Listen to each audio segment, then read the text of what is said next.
আজকে তোমাদের সাথে শেয়ার করব পাটিসাপটার রেসিপি। রেসিপিটা অ্যাকচুয়ালি আমি অনেকদিন আগেই পাটিসাপটাটা বানিয়েছিলাম, মানে পৌষ মাসে, কিন্তু ওটা শেয়ার তোমাদের সাথে করা হচ্ছিল না, তাই আজকে তোমাদের সাথে ওই ভিডিওটা শেয়ার করছি। আমি দুধটা কিন্তু আগে গাঢ়া করে রেখে দিয়েছিলাম, আর ওতে দুধটাতে গুঁড়ো কিছুটা মিলিয়ে রেখে দিয়েছিলাম, সেটা আমার আর ভিডিও করা হয়নি। তো এখন আমি একটু ঘি, এই যে এই ঘিটা না আমি দেখাচ্ছি একটু, সুন্দরিনী ঘি, এটা হচ্ছে অরিজিনাল কাউ ঘি। এটা আমি ট্রেড ফেয়ার থেকে কিনেছিলাম এবছরই। ঘিটা আমার খুব ভালো লেগেছিল, তো সেই কারণে আমি কিনেছিলাম, আরেক বোতলও কিনে রাখা আছে আমার। তো এইটা দিয়ে এখন আমি প্রথমে একটুখানি ঘি আমি দিয়ে নেবো এতে। ঘিটা আমি একটু গরম হতে দিয়েছি এতে, আর এই নারকেলটা আমি কুড়িয়ে রেখে দিয়েছিলাম। তো একটু ঘিটা গরম হয়ে গেলে এতে আমি প্রথমে দুটো এলাচি দিয়ে দেবো,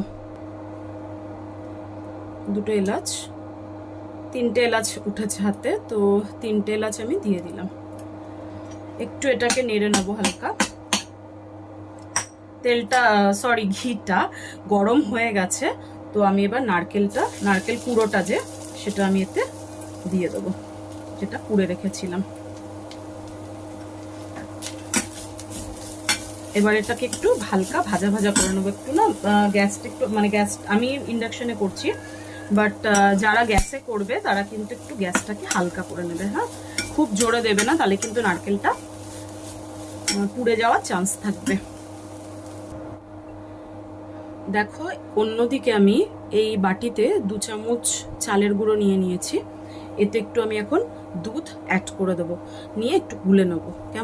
কেননা আমি যে দুধটা গাঢ় করে রেখেছি ওটা দিয়ে একটু খিরসা বানাবো, মানে ভেতরের যে পুরটা, সেই কারণে তো ওইটার জন্য আমার এই চালের গুঁড়োর গোলাটা দরকার পড়বে। এটা দেখো আমি গুলে কিন্তু রেডি করে রেখেছি, জাস্ট পাতলা করে গুলে নেবো। হ্যাঁ, পরে এটা আমি ওপর থেকে মেলাবো। আচ্ছা, অন্যদিকে দেখো, আমি কিন্তু এটা দুধটা সকালেই ভালো করে করে রেখেছিলাম, গাঢ় করে রেখেছিলাম। প্রায় এতে আমার 2 লিটারের মতো দুধ ছিল, তো সেটা আমি গাঢ় করে এর মধ্যে গুড় দিয়ে রেডি করে রেখেছিলাম। এখন এই যে নারকেলটা হালকা ঘিয়ে ফ্রাই করেছি, সেটা আমি এতে মিশিয়ে দেব পুরটার জন্য ভেতরে। ক্ষীরের পুরো করা যায়, কিন্তু আমার এবার একটু ইচ্ছে করলো যে এতে নারকেল অ্যাড করি, কারণ ম্যাক্সিমাম টাইমে কিন্তু আমি ক্ষীরের পুরই করি। তো এবারে তাই জন্য কি করলাম, একটু নারকেল, একটা ছোট নারকেল এতে জাস্ট অ্যাড করে এটাকে ভালো করে কিন্তু আমি মিলিয়ে নেব।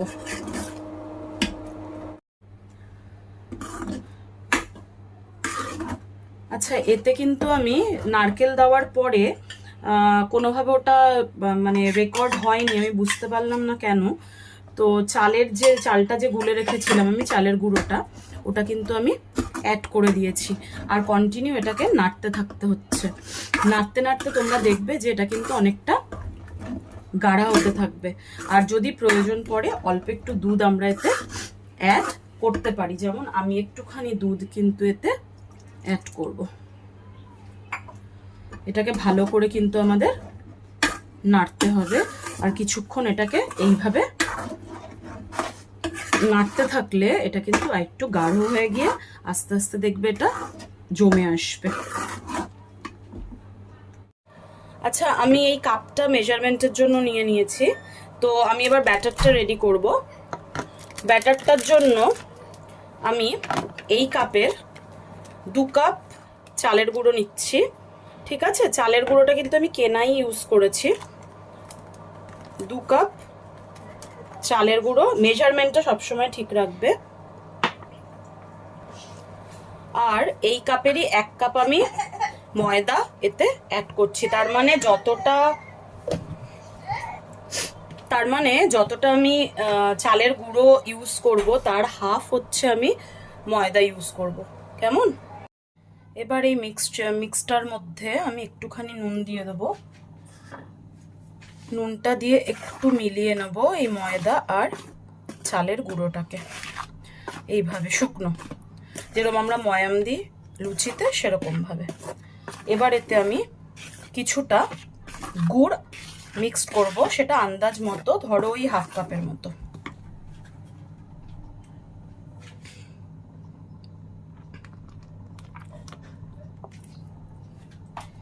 এইটা দিয়েও কিন্তু আমি শুকনো এইভাবে আগে মিলিয়ে নেব, ঠিক আছে?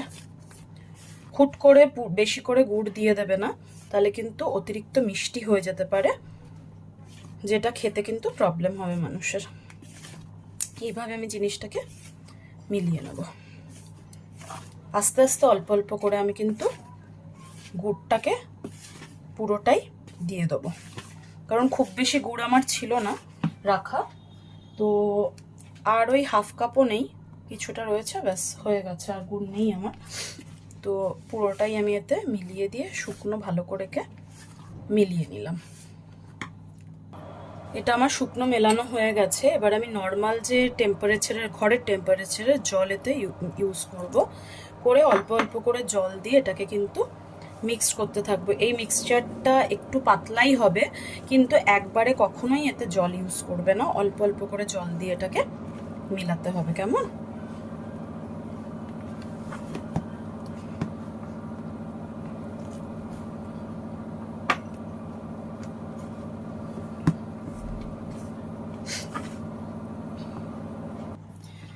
এটা দেখো মেলানো কিন্তু হয়ে গেছে। হ্যাঁ, এই মিক্সচারটা, এটা দেখো এই টাইপের এটা হবে। এটা কিন্তু আরেকটুখানি গাঢ় হয়ে যাবে কিছুক্ষণ, কেননা আমি এটাকে কিছুক্ষণ রেখে দেবো। রেখে দেওয়ার পরে এটা কিন্তু অন্তত 1 ঘন্টা আমি এটাকে রেখে দেবো, তারপরে কিন্তু এটা আমি পিঠেটা বানানোর জন্য ব্যবহার করব।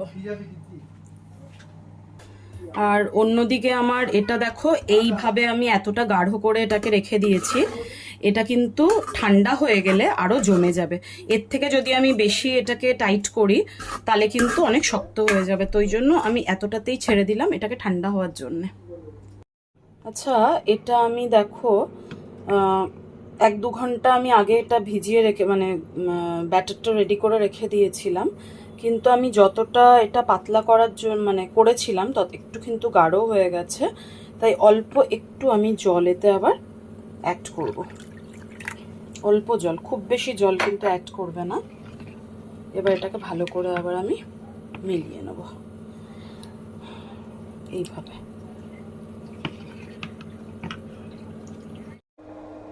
আচ্ছা, আমি না এবার এটা বানাবো।